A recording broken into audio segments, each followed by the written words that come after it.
నమస్తే, welcome to Suman TV. ఈ రోజు మీ అందరి ముందుకి నేను ఒక టాపిక్ ని తీసుకొని వచ్చేసాను. మనందరికీ తెలిసిందే మోకాళ్ళ నొప్పులు. ఎందుకు వస్తుందో తెలుసు, అయినా కానీ తీసుకోవాల్సిన జాగ్రత్తలు మాత్రం అస్సలు పాటించము. కానీ డాక్టర్ గారు నాకు తగ్గిపోవాలి అని అంటాము. సో మరి ఈ విషయం గురించి మాట్లాడడానికి మనతో సహజ ఆయుర్వేద హాస్పిటల్ నుంచి డాక్టర్ టిఎల్ శ్రీనివాసరావు ఉన్నారు. మాట్లాడేద్దాం. నమస్తే సార్. సార్, నేను చెప్పింది నిజమే అంటారా? అవునండి, ఖచ్చితంగా 100%. ఎందుకంటే చాలా మందికి తగ్గాలంటది కానీ దానికి ఏం చేయాలనేది తెలియదు, తెలిసినా చేయలేరు. సో అలాంటి వారి కోసం ఈ రోజు మనం మాట్లాడేద్దాం. సో అసలు ఫస్ట్ ఆఫ్ ఆల్ ఇది రాకుండా ఉండడానికి ఏం చేయాలి చెప్పండి. ముఖ్యంగా మోకాళ్ళ నొప్పులు రావడానికి కారణం ఏంటి అంటే ఒబేసిటీ ఒక కారణం చెప్తామండి. ఒబేసిటీ పిల్లల్లో కనుక ఒబేసిటీ ఉంటే మోకాళ్ళ నొప్పులు వచ్చే కారణం ఎవరికైనా ఒబేసిటీ ఉంది. మన బాడీ మొత్తం వెయిట్ హైట్ కి తగ్గట్టు వెయిట్ ఉంటది. అంత ఉన్నప్పుడు మోకాళ్ళ పైన ప్రెషర్ ఉండదు. హైట్ కి తగ్గట్టు వెయిట్ అంటే మోకాళ్ళ పై భాగం మొత్తం వెయిట్ ఎక్కువైపోయింది, ఆ ప్రెషర్ అంతా మోకాళ్ళ పైన పడుతుంది ఆటోమేటిక్. యాక్చువల్ గా మోకాళ్ళ యొక్క నిర్మాణం ఎట్లుంటుంది అంటే ఒక కింది ఎముక, పైన ఎముక, ఈ రెండిటి మధ్యలో ఒక స్పాంజ్ లాంటి భాగం ఉంటుంది. కార్టిలేజ్ అంటారు. కార్టిలేజ్. ఈ కార్టిలేజ్ కి tendons, anterior cruciate ligaments, posterior cruciate ligaments, meniscus, ఇవన్నీ కలిపి పట్టి పెట్టి ఒక క్యాప్సూల్ లాగా తయారు చేస్తారు. అంటే కదలికలు ఈజీగా ఉండేలాగా. అంటే ఈ మధ్యలో ఉన్నటువంటి కార్టిలేజ్ భాగం మీద పై ఎముక కింది ఎముక కదులుతా ఉంటుంది. అంటే మనం నడిచినప్పుడు, మెట్లు ఎక్కినప్పుడు, చేసినప్పుడు. ఎప్పుడైతే ఈ కార్టిలేజ్ భాగం పైన వెయిట్ ఎక్కువ వేసినప్పుడు ఇది ప్రెషర్ ఎక్కువ అవుతుంది. ఒకదానికొకటి అటాచ్ అవుతుంది, ప్రెషర్ అవుతుంది. ప్రెషర్ అయిన దాన్ని మనం రాస్తా ఉన్నాం అంటే నడుస్తున్నాం అనుకోండి, ఆటోమేటిక్ గా ఈ భాగం అరిగిపోతా ఉంటుంది. కార్టిలేజ్ భాగం అరిగిపోతా ఉంటుంది. కార్టిలేజ్ భాగం అరిగి పై ఎముక యొక్క కాండ్రియా కింది ఎముక యొక్క బేస్ పైన తగలడం స్టార్ట్ అవుతుంది. ఎప్పుడైతే తగలడం స్టార్ట్ అయిందో రెండు ఎముకల మధ్యలో ఉన్నటువంటి నర్వ్స్ కంప్రెస్ అవుతా ఉంటాయి. నడకలో తేడా వచ్చేస్తుంది. నడకలో క్రాకింగ్ సౌండ్స్ వస్తాయి. నడుస్తున్నప్పుడు కటకటకమైన సౌండ్స్ వస్తాయి. కూర్చొని కాళ్ళని చక్కగా చేసినప్పుడు సౌండ్స్ వస్తూ ఉంటాయి. ఇది మెయిన్ గా ఒబేసిటీ కారణమై ఉంటుంది. ఒకటి. రెండవది, తీసుకునే ఆహార పదార్థాల్లో కరెక్ట్ డైట్ లేకుండా బాగా జంక్ ఫుడ్స్ తిని బాడీ లోపట ఎముకల లోపట ఆస్టియోస్పోరోసిస్ అంటే కాల్షియం కి మధ్యలో ఉన్న బాండింగ్ తగ్గిపోతే, కొందరు ఏంది అంటే నైట్ డ్యూటీస్ చేస్తూ ఉంటారు. వాళ్ళు సూర్యుడు రాగానే పడుకుంటారు, సూర్యుడు వెళ్ళిపోయిన తర్వాత డ్యూటీకి వెళ్ళిపోతారు. వాళ్ళకి సన్ లైట్ అనేది బాడీ మీద తగలకుండా ఉంటుంది. అట్లా కంటిన్యూ ఉంటుంది, కొన్ని నెలల సంవత్సరాల పాటు ఉంటుంది. అట్లాంటి వాళ్ళలో బాండింగ్ కెపాసిటీ తగ్గిపోతుంది. వాళ్ళు మేము రోజు కాల్షియం వేసుకుంటాం. కాల్షియం వేసుకోవడం ఒక్కటి రీజన్ కాదు, కాల్షియం కి మధ్యలో బాండ్ అవ్వాలి. బాండ్ అవుతేనే ఆ కాల్షియం అనేది ఎముకలాగా గట్టి పడుతుంది.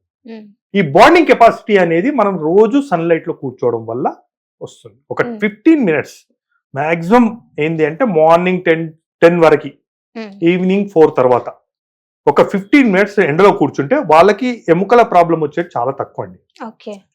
అంటే ఏ రకమైన ఫుడ్ కొంచెం తీసుకుంటూ ఉంటే మెయిన్ గా జంక్ ఫుడ్స్ తగ్గించుకోవాలండి. అవునండి, మెయిన్ గా జంక్ ఫుడ్స్ తగ్గించుకోవాలి అంటే రాకుండా ఉండాలంటే.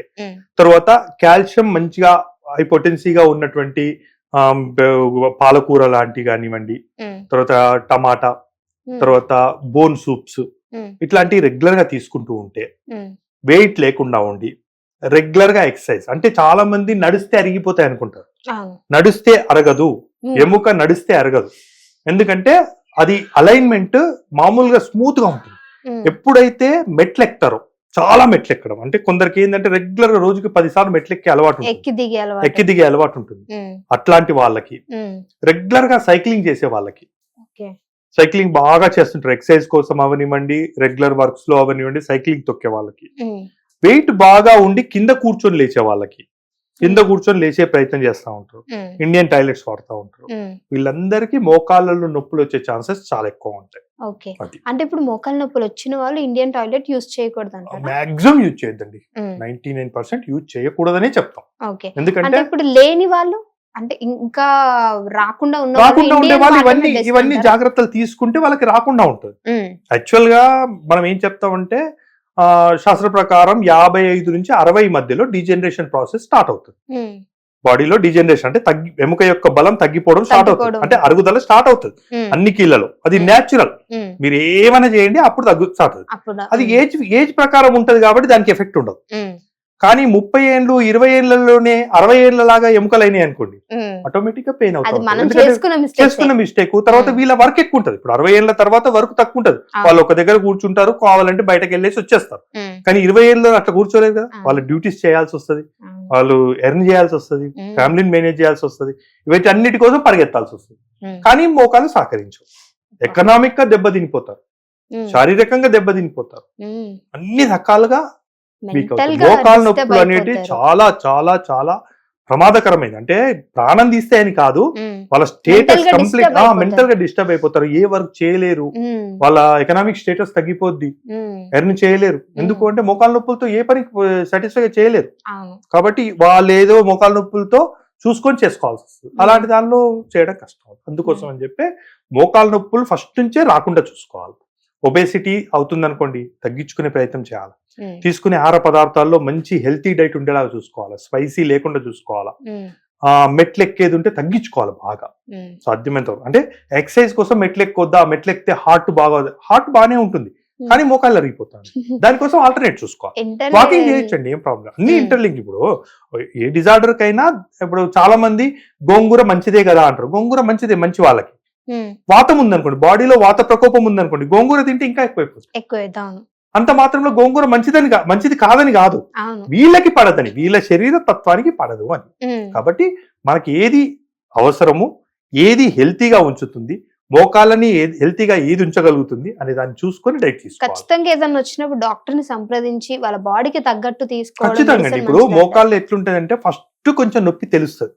నొప్పి తెలియగానే చాలా మంది ఏం చేస్తారు, ఏదో ఆయింట్మెంట్ రుద్దేస్తారు, లేదంటే ఒక పెయిన్ కిల్లర్ టాబ్లెట్ వేసుకొని వాళ్ళ వర్క్ లో వెళ్ళిపోతారు. ఫస్ట్ మోకాలు మనకి ఇండికేషన్ ఇచ్చింది, నేను స్ట్రెస్ అవుతున్నాను, అరుగుదల స్టార్ట్ అవుతున్నది, జాగ్రత్తగా చూసుకోవాలి. అప్పుడు గనక మనము ఏదో టాబ్లెట్ తో దాన్ని మేనేజ్ చేసాం అనుకోండి, పెరిగిపోతా ఉంటుంది. మెయింటైన్ చేస్తా ఉంటారు చాలా మంది. అంటే అది థర్డ్ స్టేజ్ వరకు వెళ్లే వరకు కూడా తెలియదు ఒక్కొక్కరు. అట్లా వచ్చినప్పుడు కొంచెం రెస్ట్ ఇచ్చి ఎందుకు ఈ ప్రాబ్లం వచ్చింది, మన బాడీ వెయిట్ ఎక్కువగా ఉందా, మనం తీసుకునే ఆహార పదార్థాల్లో కరైనా లేదా, అవన్నీ చూసుకొని ఏది ఉందో అది మార్చుకుంటే ఈ హెల్త్ అనేది అలాగే ఉండిపోద్దండి. సో ఇప్పుడు మోకాల వల్ల కూడా కింద మనకి ఫీట్ అనేది కూడా షేప్ చేంజ్ అవుతుంది. అంటే మోకాలలో అరుగుదల ఏర్పడినప్పుడు కాలు యొక్క బో స్టేజ్ అంటే బోలాగా వచ్చేస్తాయి కాళ్ళు, అంటే అరుగుదల ఏర్పడినప్పుడు. కాబట్టి ఖచ్చితంగా మీకు నడకలో చేంజ్ అయిపోతుంది. సో అయితే డాక్టర్ గారు ఇప్పుడు మీరు చెప్పారు ఫుడ్ సరిగ్గా తీసుకోవాలని, తీసుకోకూడని ఫుడ్ కూడా చెప్పారు. సో నేనేమనుకుంటున్నానంటే చాలా మంది ఇవన్నీ పాటించినా గానీ కొంతవరకు వాళ్ళకి ప్రాబ్లమ్స్ వస్తుంది. అంటే వీళ్ళకి ఏమన్నా జెనెటిక్ ప్రాబ్లమ్స్ ఉండొచ్చు. జెనెటికల్ గా మోకాలు నొప్పులు రావడం అనేది చాలా తక్కువ అండి. అంటే కొన్ని ఎముకలకు సంబంధించిన ఏమైనా జెనెటికల్ డిజార్డర్స్ కానివ్వండి, క్రోమోజోమల్ డిజార్డర్స్ కానివ్వండి, బై బర్త్ కాల్షియం డెఫిషియన్సీతో ఉన్న వాళ్ళు కానివ్వండి, ఇట్లాంటి వాళ్ళలో వచ్చే ఛాన్సెస్ ఉన్నాయి. కొందరు ఏంటంటే యాంటీబయాటిక్స్ వాడుతూ ఉంటారు, తర్వాత కొందరు స్టిరాయిడ్స్ వాడుతూ ఉంటారు, కొందరు పెయిన్ కిల్లర్స్ వాడుతుంటారు. అంటే చిన్న నొప్పి తలనొప్పి రాగానే ఒక పెయిన్ కిల్లర్ వేసుకుంటా ఉంటాం. చిన్న జ్వరం వచ్చిన మన బాడీకి అసలు అవకాశం ఇవ్వరు తగ్గించుకోవడానికి, ఇమీడియట్ వేసేసుకుంటాం. అట్లాంటి వాళ్ళలో ఆస్టియోస్పోరోసిస్ అనేది మోస్ట్ కామన్ డిజార్డర్. ఎముకలో బలం తగ్గిపోద్ది, ఎముకలో పటుత్వం తగ్గిపోద్ది, లూబ్రికేషన్ తగ్గిపోద్ది. ఆటోమేటిక్ గా వాళ్ళలో ఈ ప్రాబ్లమ్స్ వచ్చే ఛాన్సెస్ ఎక్కువ. కాబట్టి మాక్సిమం బాడీకి ఛాన్స్ ఇచ్చి, ఏదైనా ఫీవర్ వచ్చింది కొంచెం బాడీకి ఛాన్స్ ఇవ్వాలి. అప్పుడు కూడా తగ్గకపోతే వెంటనే డాక్టర్ని కలవడం, అది ఇంపార్టెంట్. కానీ చిన్న ప్రాబ్లం తలనొప్పి పడుకుంటే వెళ్ళిపోయేదానికి ఒక టాబ్లెట్ వేసుకొని పడుకోవడం అనేది వేస్ట్ అని నేను చెప్తాను. ఓకే డాక్టర్ గారు, చక్కటి ఇన్ఫర్మేషన్ అందించారు ఈ రోజు. థ్యాంక్ యూ అండి.